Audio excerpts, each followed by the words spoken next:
adalah bersuci itu dalam percakapan hari-hari pada lughat. Maknanya membersihkan diri atau benda-benda daripada kotoran, sama ada najis ataupun tidak, seperti ludah, air ludah, ya, air liur, hingus dan lain-lain. Baik. Jadi sekarang ni beliau memulakan dengan kitab bersuci. Jadi antara ibadah yang perlu kepada suci banyak. Kalau kita lihat dalam rukun Islam itu ada lima rukun Islam. Yang wajib bersuci sebelum melaksanakannya adalah solat, dan sebahagian rukun haji iaitu tawaf.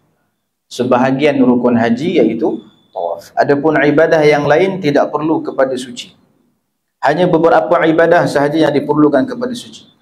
Kata ulama, kenapa ulama ataupun penulis-penulis, ya, dalam bidang fiqh, dalam bidang ilmu agama yang berkait dengan hukum hakam Allah Subhanahu wa taala, ya, mereka memulakan tulisan mereka tajuk dengan bab bersuci.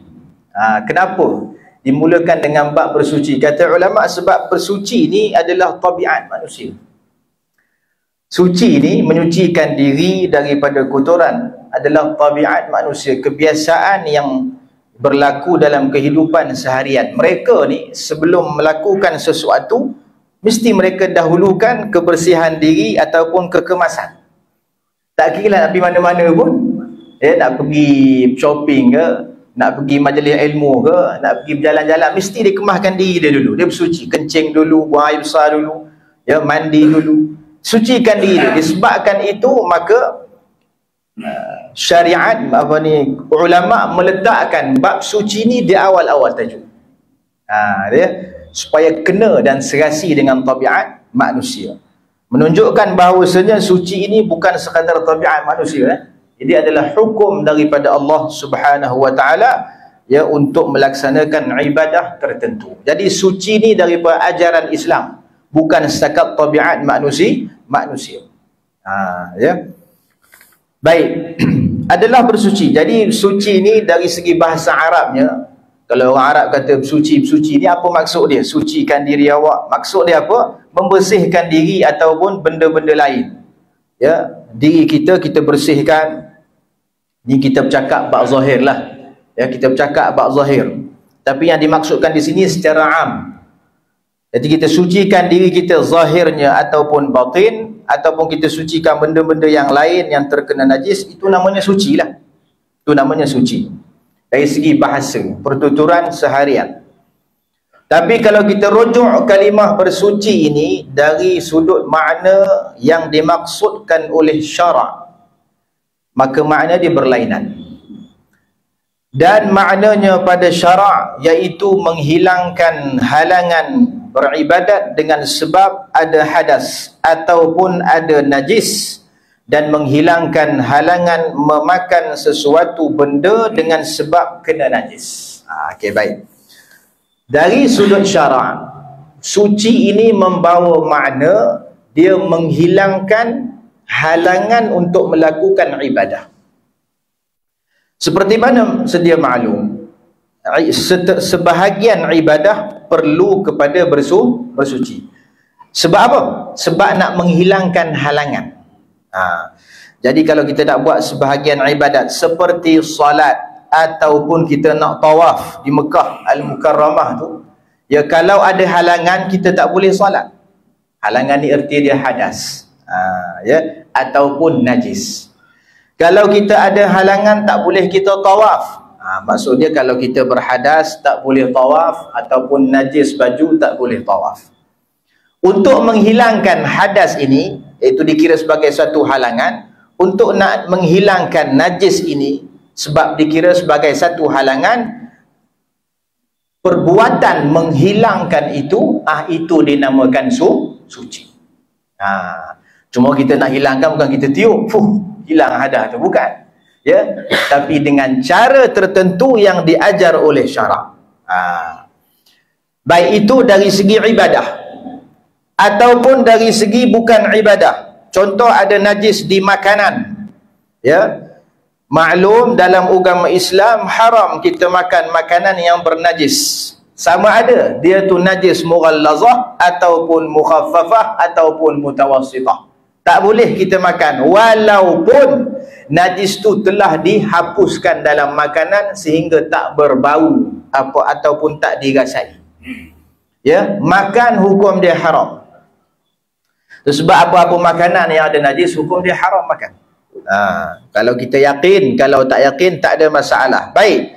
Untuk masalah kita nak makan terhalang sebab pada makanan itu ada suatu benda yang dikatakan najis, maka kita menghilangkan najis tersebut dengan kita cucinya, buangnya. Perbuatan kita itu dinamakan suci, bersuci. Okey, baik. Dan maknanya pada syarak itu menghilangkan halangan beribadah dengan sebab ada hadas ataupun ada najis. Dan menghilang, ni pertama. Yang itu dari segi ibadah. Kan dari segi biasanya, dan menghilangkan halangan, bukan ibadah. Memakan sesuatu benda dengan sebab kena najis. Baik. Jadi jelas, apa maksud bersuci, ya, apa ni, di sisi syarak. Maksudnya kita menghilangkan suatu halangan daripada melakukan ibadah ataupun daripada, ya, makan sesuatu. Apa lagi? Kita ibadah makan je lah. Kan ada benda lain. Ya. Baik. Tu makan tu misal lah. Tu misal. Ada lagi contoh lain. Contoh pakaian. Ya. Jadi kita menghilangkan halangan itu dinamakan bersuci. Selesai. Cuma cara kita nak menghilangkan halangan tersebut, dia ada cara yang diajar oleh syarak. Bukan ikut cara kita. Baik. Kemudian, apakah alat untuk menghilangkan najis tersebut? Ya, apakah alat untuk menghilangkan halangan? Apa alat dia? Di sana ada beberapa alat yang disediakan oleh syarak supaya manusia guna alat ni dalam nak menunaikan tanggungjawab suci. Mesti guna alat ni, tak boleh guna benda lain. Alat untuk buat bersuci itu ialah 3, kata beliau. Yang pertama, air. Dan airlah yang terkuat sekali. Tak ada siapa boleh lawan. Dan kedua, tanah. Ini hanya pengganti. Ya, dia bukan asal. Asalnya air. Yang lain semua pengganti. Tanah yang kedua. Dan batu. Ya, batu pun bukan asal. Itu adalah rukhsah, kelonggaran. Kalau kita lihat alat yang menyucikan ataupun alat yang menghilangkan halangan ini adalah satu, iaitu air. Yang lain pengganti. Baik. Ataupun yang lain adalah satu keringanan lah dinamakan. Asalnya adalah air. Maka dengan limpah kemurahan Allah. Tengok tu. Maka dengan limpah kemurahan Allah, ya, rahmat Allah, kasih sayang Allah kepada hamba-hambanya terhadap hambanya telah menjadikan air itu lebih banyak. Tiada berkehendak kepada proses pada mendapatkannya. Jadi maksud beliaunya kita nak dapat air ni senang. Nak berbanding, ya, nak berbanding benda lain. Memanglah kadang-kadang ada proses juga, ya. Kita nak buka air ada payah pun semua, nak kena bayar, nak kena apa tak bayar, habis tak ada air. Ya, itu dah berkait dengan benda lain. Tapi mengikut asalnya memang senang kita nak mendapatkan air daripada benda makanan yang lain ataupun harta dunia yang lain. Ini paling senang sekali. Begitu juga tanah dengan batu, senang nak dapat. Ya, paling senang. Ya, sebab Allah menjadikan dia sebagai alat bersuci dan manusia bukan duduk rumah saja. Ya, manusia ni rata-rata dia pergi. Ya. Rata-rata dia pergi. Dia bukan berhadas kat rumah saja. Rata-rata dia berhadas. Dah kalau batu ataupun air kat rumah saja, lepas dia keluar pergi kedai, kalau dia berhadas nak sembahyang macam mana? Dah tak ada. Kena balik pula cari air. Tak ada. Allah senangkan dengan Allah memperbanyakkan perkara ini dan memudahkan kepada manusia untuk mendapati alat-alat bersuci ini. Baik. Sebelum kita masuk kepada hukum bersuci, air yang dimaksudkan di dalam hukum fiqah ini atau dalam ilmu fiqah adalah air, ya, putih. Ataupun kita kata air yang asal, yang belum diproses. Air asal seperti mana yang dicipta, itulah air yang dimaksudkan di dalam ilmu fiqh dalam bab bersuci. Kalau kita nak bagi terjemah senangnya, air putih, air masak. Adapun air selain daripada itu, air kopi, air teh, air orange, jus, mangga, apa semua tu kita namakan air. Tapi dalam ilmu fiqh dia tak nama air benda tu. Dia nama cecair. Nama dia apa? Cecair. Nama dia cecair. Tapi kita menggunakannya dalam pengajian ilmu fiqh sahaja. Kita tak boleh gunakan dia dengan bahasa masyarakat, nanti kita keluar tak boleh. Takut orang kedai terkejut. Ya, Assalamualaikum cik. Hari ni saya tak nak minum air, saya nak minum cecair kopi. Sudah dia bagi cair kopi. Tutup kedai yang kedua. Cik, hari ni saya nak minum cecair jagung. Sudahlah. Ya, tak perlu digunakan. Itu ya, mengeruhkan keadaan. Tapi ini adalah istilah yang digunakan dalam pengajian fiqh supaya kita dapat membezakan apakah air yang dimaksudkan oleh syarak, iaitu air putih ataupun air asal yang belum diproses. Jadi termasuklah air-air 7 yang akan disebut oleh beliau. Jadi selesai itu maksud suci ya di sisi syarak, menghilangkan halangan, itu saja. Apa-apa yang menghilangkan halangan untuk beribadah ataupun menghilangkan halangan untuk kita makan ataupun kita pakai, tu nama dia suci. Okey, baik. Apa hukum bersuci? Di dalam agama Islam, apa hukum kita sucikan diri daripada hadas ataupun najis? Baik. Hukum bersuci daripada hadas dan najis itu wajib. Ya. Hukum bersuci daripada najis, hadas dan najis wajib. Kalau kita nak suci daripada hadas, ni ringkasnya dengan kita ambil wuduk, tu suci hadas kecil. Ataupun kita mandi wajib suci hadas apa? Hadas besar. Ataupun yang kena najis tu kita cuci. Jadi perbuatan ini wajib, kata beliau. Hukum bersuci daripada hadas dan najis wajib. Artinya kalau kita tak buat berdosa. Tapi tengok dulu. Kerana telah ijma' ulama, sepakat, ya, sekata atau sebulat suara pendapat ulama sebagaimana mereka telah ijma' mensyaratkan bersuci daripada hadas dan najis itu dengan air. Beliau sebut dua masalah, dua-dua disepakati oleh ulama. Pertama, hukum kita sucikan diri daripada hadas dan sucikan diri ataupun benda yang terkena najis, hukumnya wajib. Ini sepakat ulama.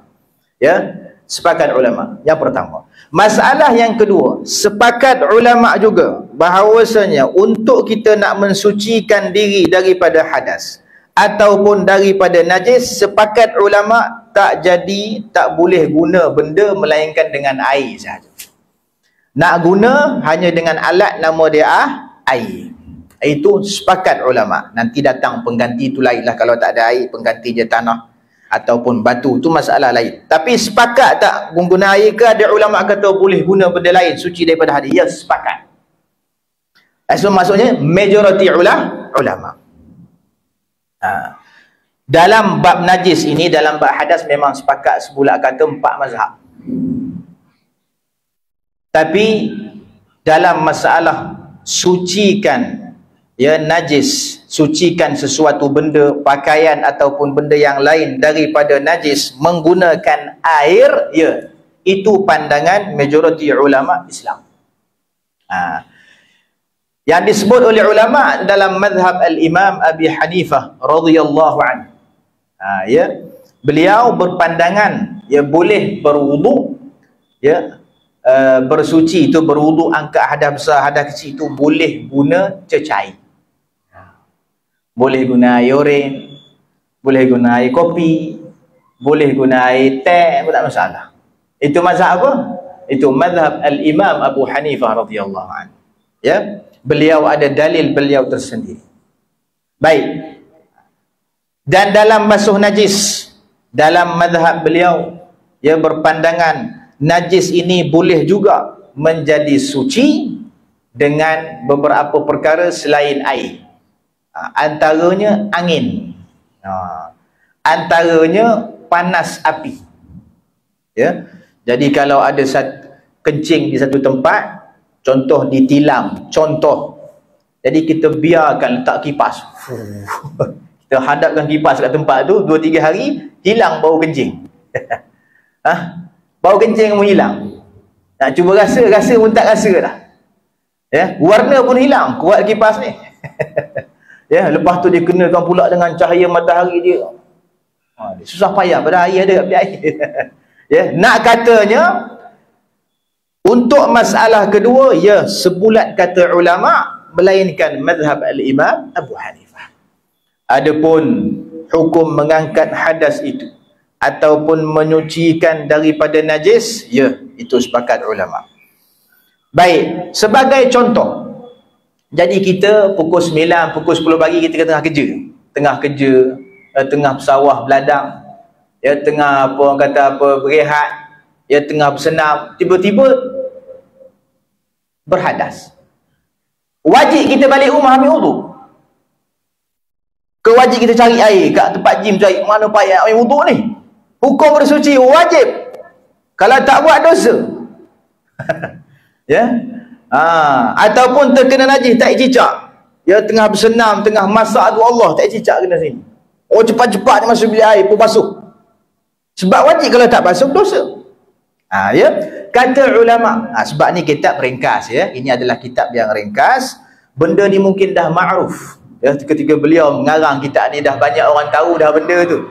Sebab setengah ulama apabila mensyarahkan kitab-kitab fiqh yang terdahulu, ada beberapa kait tertinggal. Apa yang mereka kata? Beliau tak sebut benda ni sebab benda ni dah ma'ruf, tak perlu disebut. Ya, bukan sebab pengarang tu tak tahu, tidak. Ya, sebab benda ni dah ma'ruf, tak perlu disebut ketika masyarakat itu, ketika zaman tu. Tapi disebabkan zaman, orang kata apa, kata makin akhir, makin terkemudian, banyak ramai manusia yang tertinggal, yang tidak memahami ilmu agama. Disebabkan benda kecil pun mungkin tersembunyi daripada mereka. Padahal benda itu jelas di sisi umat terdahulu, tapi tidak jelas di sisi kita untuk zaman sekarang. Jadi wajib bersuci daripada hadas ataupun sucikan benda daripada najis yang terkenanya, itu apabila diperlukan untuk melaksanakan ibadah yang perlu kepada solat. Jadi pukul 9 pagi tengah masak berhadas, wajib tak cepat-cepat masuk bilik air bersuci? Jawapan dia tak wajib. Kecuali kalau kita perlukan kepada ibadah yang perlu kepada suci, maka ketika itu wajib kita bersuci. Contoh pukul 9 pagi dia berhadas, lepas tu nak sembahyang duha, pergi kena bersuci, wajiblah bersuci. Dah nak sembahyang ni adalah ibadah yang perlu kepada bersuci. Tapi kalau setakat berhadas dan dia tak melaksanakan ataupun tak buat ibadah yang perlu kepada suci, maka tetap tak wajib bersuci. Cuma lebih baik. Ya. Jadi wajib ini dengan kait apabila dia nak melaksanakan ibadah yang perlu kepada bersuci. Itu bab hadas. Kalau bab najis terkena tak cicak, macam mana pula? Ya, jawapan dia pun tak wajib menyucikan diri secara segera. Melainkan ulama kata, kalau apa-apa perkara yang terkena najis, jawapan di sini ya wajib basuh daripada najis, tapi bukan secara segera. Bila wajib basuh? Contoh anak kencing kat tilam, dia biar sehari semalam, dia tak anak dia tilam lain, tilam ni tak basuh, berdosa ke dia? Satu. Ataupun lantai rumah dia najis tak cicak kat ujung-ujung tiang, mana orang nak tengok tak basuh pun tak apa, biarkan bertahun-tahun, berdosa ke hidup macam tu? Ya. Ya. Jadi jawapan dia untuk masalah nombor 2, wajib tak sucikan benda yang terkena najis, jawapan dia wajib tapi bukan segera. Bila jadi wajib? Kata ulama, apabila kita takut berlumuran dengan najis, takut bercampur dengan najis, ketika tu jadi wajib. Contoh baju kena kencing, tak wajib basuh. Tapi kalau dia nak pakai, nak kerja, nak pergi jogging, nak pergi apa, kan peluh kena habis najis, kena satu badan, dia bercampur, itu hukum dia berdosa. Jadi sebelum pakai wajib basuh. Tak cicak kat rumah, hari ni pula tetamu datang ramai, 100 orang nak masuk dalam rumah, dia orang akan duduk kat tepi-tepi hujung-hujung ni. Lepas tu dia orang akan solat. Sudah lepas ni ada bercampur dah dengan najis ni. Ada bercampur, kawan duduk melekat kat punggung dia lah, duduk melekat kat baju dia, bercampur dengan orang nanti.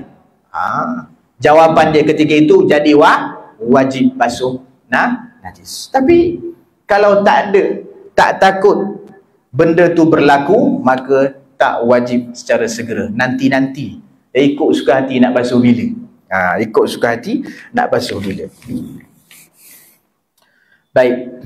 Dan satu lagi jelas, satu lagi kalau ada mudarat. Kalau mudarat tu memang wajib basuh lah.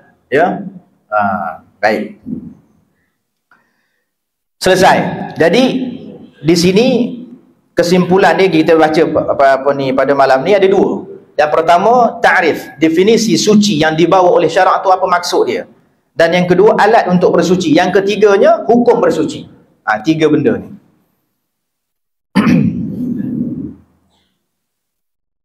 Air yang sah dibuat bersuci.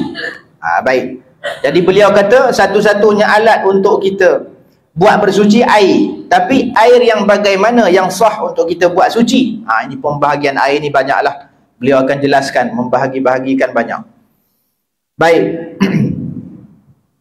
Air yang sah dibuat bersuci itu umum. Termasuklah ada 7 jenis air. Antaranya air hujan. Air hujan ni kira air suci, boleh bersuci.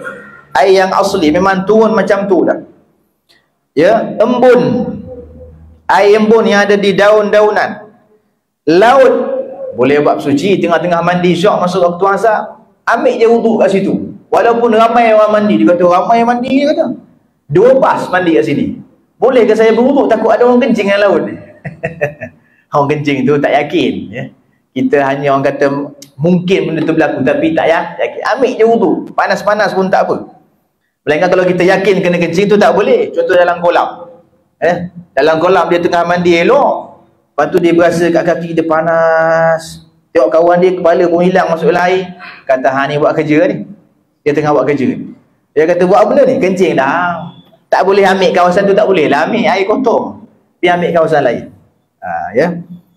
Baik, yang kedua air mana ni? Hujan, embun, laut, sungai. Sungai pun boleh ambil wuduk, tak ada masalah. Perigi, maksudnya air perigi. Air perigi, ya. Kemudian yang keenam, air mata air. Ya, boleh. Air mata air yang keluar daripada celah-celah batu tu, pergi ambil, tak ada masalah. Dan apa lagi air tertinggal kat sini? Salji. Salji boleh buat wuduk, boleh buat mandi. Ya, boleh. Ya, tapi tuan-tuan, ketika dia cair. Ya, sebab salji ni kira macam air batu lah. Macam air batu. Tapi ketika dia cair, dia agak-agak cair tu boleh lah kita ambil. Tapi kalau dia keras, air pun tak keluar, dah ambil kita gosok macam ni, mana boleh. Ya, dia kena ambil wuduk, mandi sunat ataupun wajib. Ya, mesti air tu paling kurang kena mengalir, tu paling kurang. Jadi salji yang boleh mengalirkan air tak apa. Ya, tak apa. Dan lain-lain dengan tidak kira sifat asalnya, dan lain-lain kata ulama. Dan lain-lain. Apa air selain yang 7 ni? Ya, air selain 7 ni apa dia? Antaranya, mungkin tuan-tuan pelik sikit kalau dengar. Ya. Itu air aircon. Air apa? Air aircon. Okey, air aircon ni. Kalau aircon ni menitiskan air, selalu air aircon kereta tu, ya, banyak titiskan air tu. Kalau kita letak mangkuk bawah kereta tu, keluar rumah 3-4 kilo, balik rumah balik penuh mangkuk tu, boleh buat wuduk. Boleh buat wuduk, boleh buat mandi wajib, ya. Air aircon ni boleh dan sah kita buat bersuci. Ya, dinaskan oleh ulama. Jangan kata tak naskan juga. Sebab dalam air ni ada 2 sifat. Satu dia apa? Hidrogen, satu lagi? Benda dia ada 2. Ni setiap air mesti ada 2 sifat ni hidrogen. Saya tak belajar ilmu ni. Ya, oksigen atau hidrogen, ya, oksigen hidrogen. Ada dua ni. Cuba tengok lepas ni buat kajian ke air kon. Ada. Dua tu ada. Jadi boleh menggunakan buat bersuci, tak ada masalah. Ya, tapi himpun kalau dulu kan. Baik. Tidak kira sifat asalnya, sama ada ianya putih, maksudnya jernih lah. Hitam, boleh juga, boleh. Tengok air perigi tu, ya Allah. Ya, bau teruk dah. Warna pun teruk, tak apa, bismillah, ambil wuduk, tak ada masalah. Ya, atau kelabu. Aduh, warna kelabu dah saya. Ya, saya geli, saya tak nak ambil air. Itu masalah peribadi, masalah geli, masalah. Ya, tapi kalau ditanya hukum syarak, tak apa, tak ada masalah. Jadi bolehlah langgar hukum kesihatan. Tak sihat pun tak apa, tak sihat. Kalau tak sihat janganlah ambil. Ya, kita raikan juga semua tu. Tapi kalau okey je, sihat pun okey, dia tak mengganggu kesihatan, tak ada apa semua, boleh. Hukum syarak kata boleh ambil. Kelabu pun kelabu, jernih ataupun keruh. Tengok air keruh, macam air banjir, boleh ambil wuduk, tak ada masalah. Air banjir kat mana-mana pun, ya, sampai kereta pun tenggelam sekali. Jadi kita tu nak ambil wuduk, boleh. Dalam sesi menyelamatkan orang, boleh ambil wuduk, tak ada masalah. Ya, takut najis, nanti kita akan bahaskan. Takut najis ni kita tak ambil kira dalam syarak. Ya, kita utamakan yakin daripada zat, sangkaan. Baik. Masam ataupun masin. Allah Akbar. Air masin dah pernah rasa dah, air laut. Tapi kalau masam tak tahu air apa, tuan-tuan. Ya, bolehlah. Kalau ada contoh air yang masam, tak ada masalah, kita boleh ambil. Ya, mungkin air tu pekung ke dah, kata apa, duduk dalam bekas tu dah berapa tahun, tak ada orang alih. Ya, mungkin air berlumut pun, dia masam-masam sikit dah. Ya, kalau tuan-tuan pernah rasa. Baik. Jadi kesemua jenis air ni boleh ambil wuduk. Sehingga kalau ada hujan yang warnanya putih seperti susu, boleh ambil wuduk, tak ada masalah. Boleh, tak ada masalah. Ya, air laut berwarna merah seperti darah, boleh ambil wuduk, tak ada masalah. Ya, itu semuanya 7 jenis air ini adalah air yang asal, tidak diproses oleh mana-mana mesin ataupun alat, kita boleh guna. Itulah yang dinamakan air. Adapun selain daripada ini, bukan nama air dari segi istilah syarak. Walaupun yang yang dikenali oleh masyarakat ataupun dibuat ucapan selalu, memang kita panggil air teh, air kopi. Tapi kalau kita masuk dalam perbahasan bab suci, itu semua terkeluar secara automatik. Baik. Pembahagian air. Baik, saya dengar air mustakmal tadi. Air mustakmal lah, betul tu. Mustakmal, jernih, elok, apa semua elok. Tapi ada benda yang tak cukup. Ada syarat yang tak cukup sehingga tak boleh guna. Kalau kita tengok elok, air mustakmal macam ni jugalah air mustakmal. Ya, boleh. Okey, sebabkan saya dengar air mustakmal ni, satu lagi saya nak sebut di sini. Tapi tak apa, kita baca pembahagian air sebab dia termasuk dalam perbahasan ini. Bahagian air, ya, beliau akan bahagikan air kepada 4 bahagian. Kita tengok air itu pula terbahagi kepada 4 bahagian. Yang pertama sekali, air suci pada dirinya dan menyucikan benda lain. Okey, baik. Ini contoh air kat depan saya ni lah, air botol.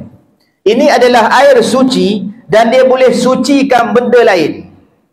Artinya, pada zat fizikalnya suci dah, dan dia boleh bantu menyucikan yang lain. Maksud dia boleh angkat hadas orang, dia boleh sucikan najis yang terkena di tempat lain. Diri dia suci dah, dia boleh sucikan benda lain pula. Ini bahagian air pertama yang terkuat sekali lah. Dengan tiada makruh menggunakannya. Guna pun tak ada makruh. Iaitu disebut air mutlak. Ini nama dia air mutlak. Yang ni, tu air mustakmal kita keluar terus. Sebab air mustakmal bukan air mutlak.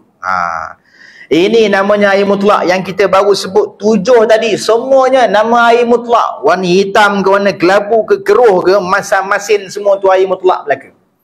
7 air tu air mutlak dipanggil. Baik, disebut air mutlak, yakni tidak terikat dengan sebutan yang mesti. Umpama kita ambil air dari dalam perigi atau dari pipe. Kita ambil air dalam pipe, saya bagi contoh.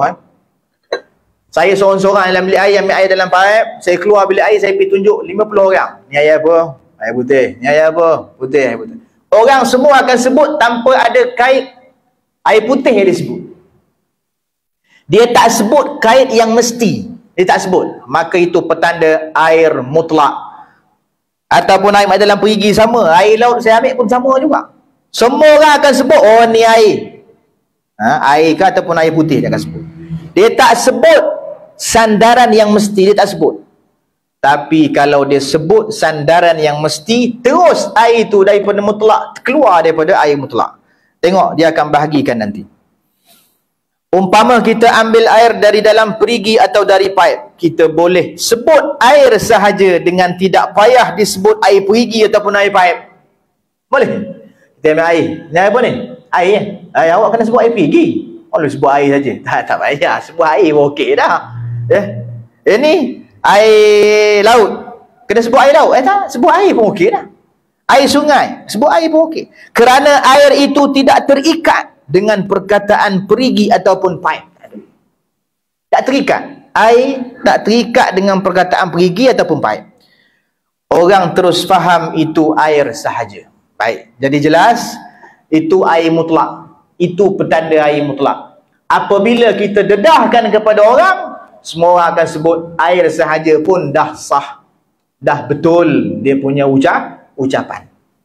Baik. Kita tengok bahagian bersalahan air kopi, air kelapa, air mawar dan sebagainya. Jika tidak disebut kopi atau kelapa atau mawar, nescaya tidak faham dan tidak pergi fikiran kepada air kopi dan sebagainya.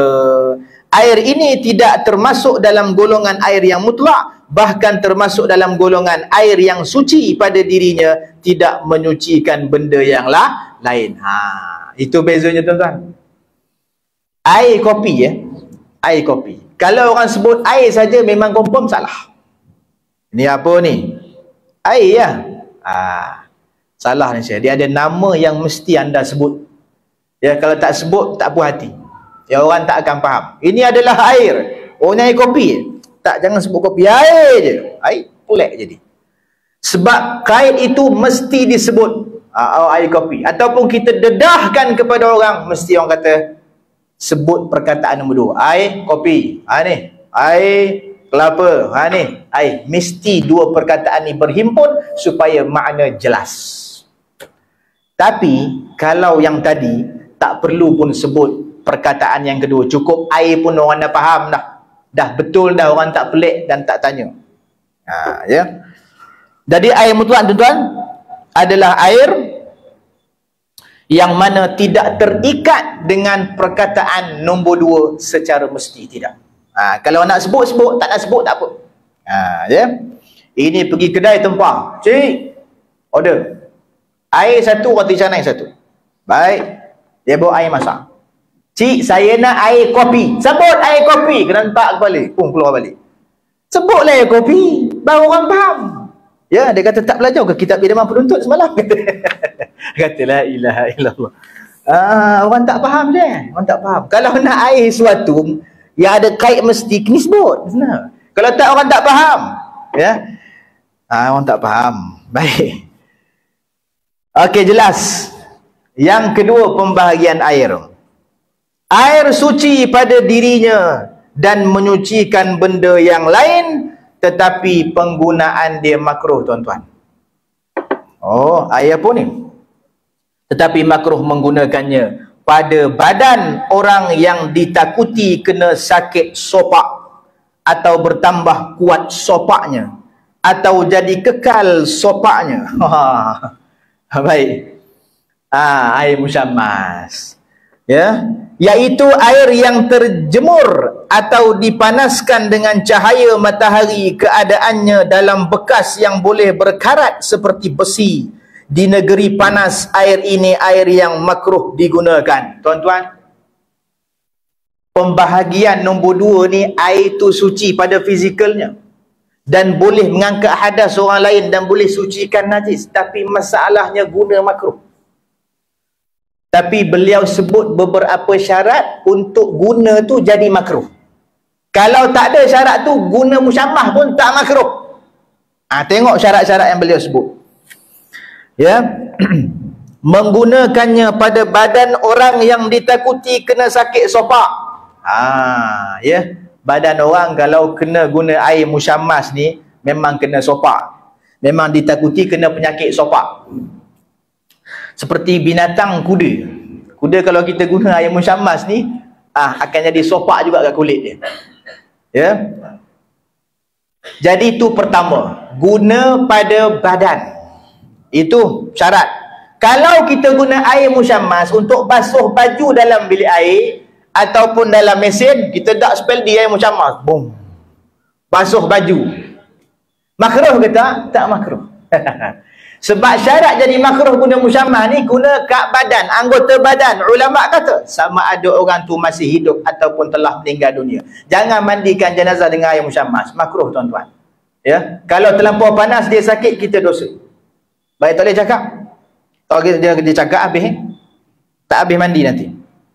Baik, tu syarat pertama. Sebab apa? Sebab memang kulit manusia kalau bertemu dengan air musyammas, kata ulama ni air musyammas. Air musyammas ni dia dah terkena kesan panas matahari. Sehingga kalau kita tengok dia macam ada kelip-kelip cahaya sikit kat situ. Tu penyakit tu kalau kena tu. Akan merosakkan kulit kita. Baik. Sama ada kena sopak ataupun dah ada sopak, dia akan bertambah sopak pula. Ataupun ada tak bertambah tapi dia akan kekal dengan sebab guna musyammas. Itu semua jangan guna, makruh. Atau jadi kekal, iaitu air yang terjemur ni. Air yang terjemur ataupun dipanaskan dengan cahaya matahari. Ni syarat kedua tuan-tuan. Mesti air tu dijemur dan dipanaskan dengan cahaya matahari. Tu baru air musyammas yang makruh kita guna. Kalau air tu jemur ataupun dipanaskan bukan dengan cahaya matahari, dengan api dapur. Sebelum kita buat kopi, kita panaskan air dulu. Ataupun buka air kowe panas-panas. Ya, lepas tu kita apa lagi? Kulit kebal. Nak ambil wuduk. Ya, ambil wuduk. Bismillah. Oh, Masya Allah. Ya, dia buat konten. Baik, nak tanya hukum dia makruh ke tak? Ulama kata makruh. Makruh juga. Tapi makruh dia bukan sebab musyammas. Ya. Nanti insya-Allah kita akan baca. Ada lagi air yang panas, gunanya makruh tapi bukan musyammas. Iaitu air yang terlampau panas. Ya, air yang terlampau panas. Sebab apa? Sebab kalau kita ambil wuduk macam ni, cepat-cepat cepat laju kita ambil wuduk, lah kali wuduk kita tak sempurna. Itu menyebabkan sunat pun kita tinggal. Berapa tinggal sunat? Air panas je. Betul lah. Makruh ambil wuduk guna air panas. Bukan musyammas. Musyammas tu tajuk lain. Musyammas ni tak apa panas pun. Kalau kita ambil tu suam-suam je, tapi tetap makruh. Sebab apa? Sebab takut penyakit. Tu dua. Syarat nombor dua. Syarat nombor tiga tuan-tuan. Mana tadi? Keadaannya dalam bekas yang boleh berkarat seperti besi. Yang ketiga tuan-tuan, air musyammas ni dia kena ada dalam satu bekas yang boleh berkarat. Ya, yang boleh berkarat. Kalau air tu musyammas, ya, tapi dalam bekas, air musyammas ni air yang kena cahaya matahari yang dipanaskan cahaya matahari. Tapi masalahnya dia duduk dalam bekas plastik.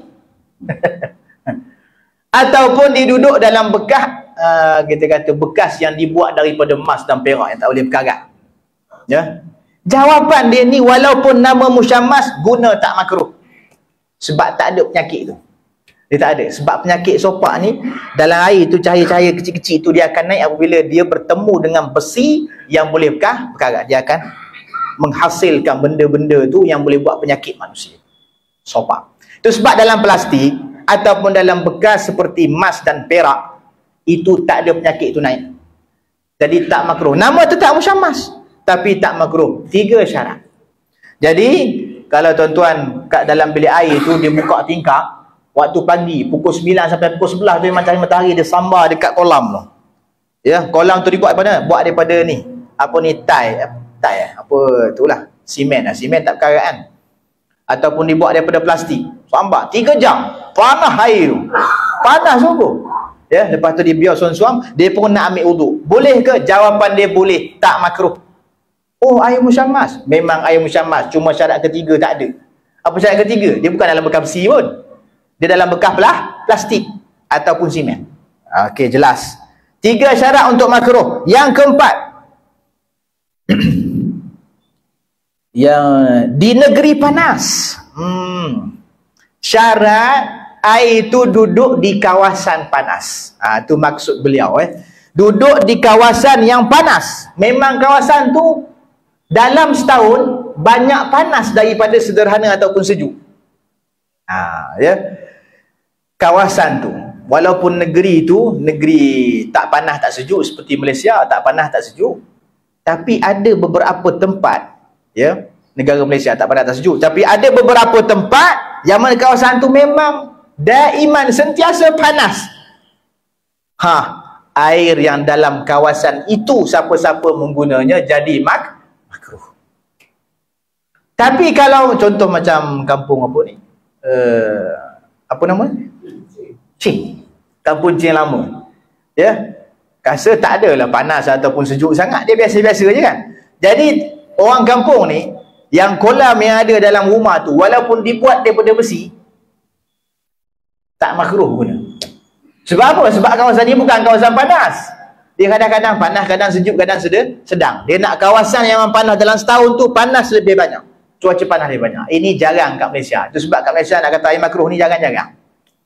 Jarang ada. Kat negara Arab je. Banyak. Antaranya Mekah tu memang negara panas tu. Panas, segala macam panas ada. Baik. Berapa dah tuan-tuan? 5 kan? 4. Okey, 4. Air ini air yang makruh. Okey, 4 Azan. Ada nak azan ke? Terus je. Okey. Kalau azan boleh tuang air. Bismillah. Okey, baik, kita teruskan. Jadi 4 syarat tuan-tuan untuk jadi makruh. Salah satu tak ada, tak makruh, walaupun nama dia musyammas. Baik, air ini air yang makruh digunakan, yang demikian tidaklah termasuk bekas yang diperbuat daripada emas ataupun perak. Bekas mah perak tak makruh sebab memang tak akan berkarat. Ataupun plastik, ya, tak makruh guna air walaupun musyammas dalam bekas plastik. Sebaliknya makruh juga digunakan air yang sangat panas ataupun sangat sejuk. Ni air nombor 2 ni. Ni air nombor 2. Nombor 2, air bukan musyammas tapi makruh diguna. Dia suci, menyucikan, makruh diguna, tapi bukan musyammas, teka-teki.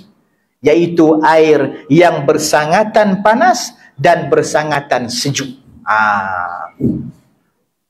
Jadi kalau kita duduk satu tempat musim sejuk tu, kalau kita bercakap asap keluar daripada mulut. Buka air dia, ya Allah, macam ada air ketul dalam tu. Ya, kita pula jenis tak tahan. Jangan. Kalau kita ambil dengan air macam tu, makruh. Sebab kita ambil air cepat-cepat, dia macam nak lari daripada wuduk tu. Air, tampung pun cepat-cepat. Sekali cukup lah. Ambil lagi, laju kita ambil.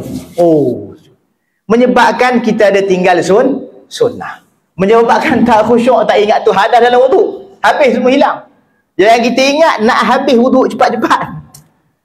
Begitu juga air yang terlampau panas. Ya, makruh kita guna.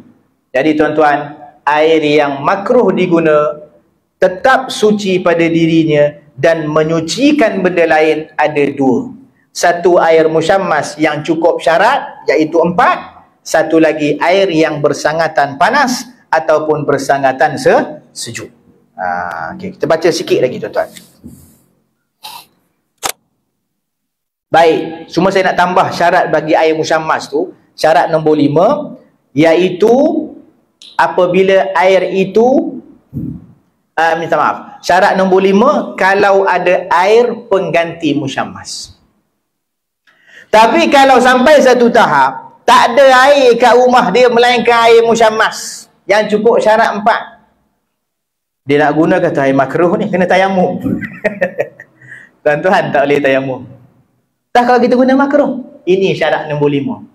Syarat nombor 5, yang makruh air musyammas ni kalau tak ada air lain.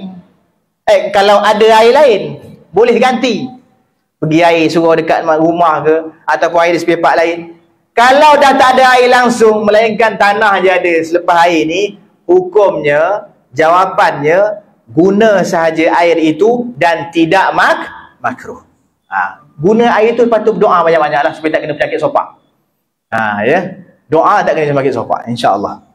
Sebab kita guna dengan niat yang betul, iaitu ya, Allahumma salli alaih, ya, sebab tak ada pengganti. Jadi kita terpaksa menggunakan air. Bahkan kata ulama wajib guna air itu, wajib. Sebab apa wajib? Kata penyakit sopak wajib pula. Jadi bertembung ni. Ulama dah jawab dah soalan ni, walaupun tak timbul lagi masa tu. Ya. Tadi kata makruh, takut kena penyakit sopak. Lepas tu lah ni tak ada air lain, kata wajib pula kita guna. Gantilah dengan tayamum. Okey, sekarang ni wajib guna air ni, tak boleh pergi ganti tayamum sebab air masih ada. Dan takut tu sifat dia zanni, sangkaan. Dia yakin satu patut kan? Tak yakin lagi, cuma sangkaan. Yang kita nak solat ni, mana nak solat betul sekali satu patut. Yang kita nak solat ni memang kita nak guna sungguh air ni. Tapi takut penyakit tu, apabila bertembung dengan tak ada air lain pengganti, maka kita utamakan guna air itu, dan sangkaan ini terpadam begitu sahaja. Sebab dia masih dalam sangkaan, masih dalam zon, tak yakin kena sopak. Oleh sebab itu, kalau doktor kata, hey, awak kalau guna kulit awak tak boleh sensitif. Doktor, saya tak ada dah melainkan air ni doktor, air musyammas, tak ada lain dah. Dalam kitab kata kena, ya, kena guna, wajib guna, tak boleh tayamum. Ya, tapi kalau masih lagi sopak dalam sangkaan. Tapi kalau kulit awak ni bukan sangkaan lagi, memang saya dah buat kajian, kulit macam awak ni kalau kena guna air ni memang sopak kena terus. Yakin, sangkaan tu didokong oleh kajian doktor, maka haram guna, kata ulama. Sebab sekarang ni dah jadi macam seakan-akan yakin. Itu sebab, ya, itulah ya jawab bagi persoalan yang begitu.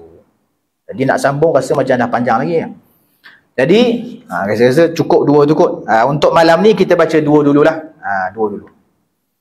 Sebab memang saya kalau kelas fiqah ni saya suka cepat, bukan cepat-cepat, suka pendek-pendek. Supaya memang macam tu saya diajarnya macam tu. Paling lama sejam atau 40 minit. Sebab kalau lebih tak masuk. Tak masuk dah. Kalau masuk pun mengelamun, tempat lain dah. Jadi dia tak akan faham. Masuk lah, tapi tak faham. Macam tak masuk jugalah. Ya. Dah kalau pendek sangat, tak puas hati, tak puas. Sebab syok dengar. Jadi kita bagi pertengahan. Khairul umur afsatuha. Sebaik-baik perkara itu pertengahan, kita ambil pertengahan dia, insya-Allah. Jadi malam ni kita dah baca dua jenis air, dua-duanya suci pada dirinya dan menyucikan benda lain. Satu tak makruh guna, satu makruh kita guna. Wallahu subhanahu wa ta'ala alam. Kalau ada persoalan sebelum kita tunaikan solat. Ya, salam tu aja.